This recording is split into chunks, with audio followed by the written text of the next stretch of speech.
Panic has gripped Islamabad, with officials scrambling to world capitals, terrorists hurried into bunkers, and air defenses shifted to the eastern border.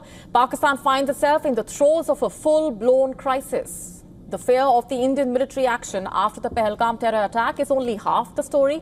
Now, a new menace has erupted on the western frontier.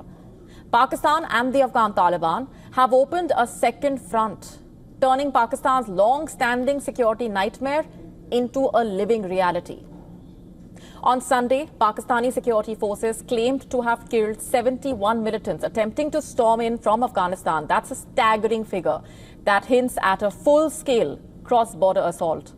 Yet, Islamabad refuses to reveal its own casualties, a telling silence that suggests the cost was far higher than officials care to admit.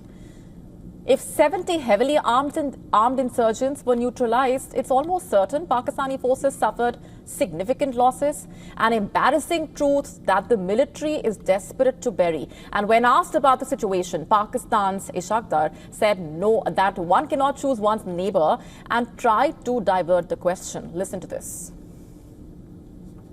You cannot change your neighbors and you have to deal with them. This is no solution कि अगर हमें पता है कि उनकी सरजमीन माजी में इस्तेमाल हुई है तो हम अपने तल्लकात को बंद कर दें.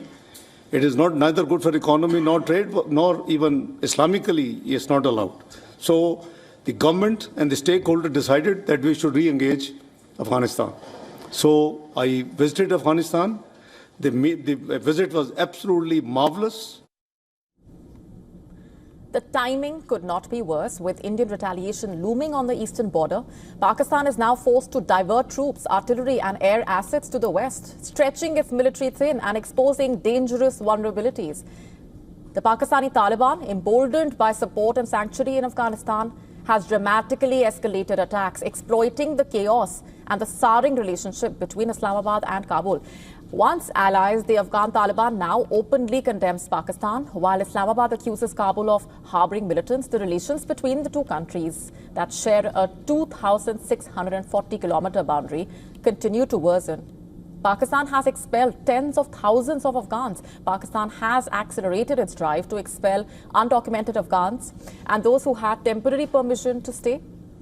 Islamabad, in fact, says the high number of refugees poses risks to national security and puts huge pressure on public services.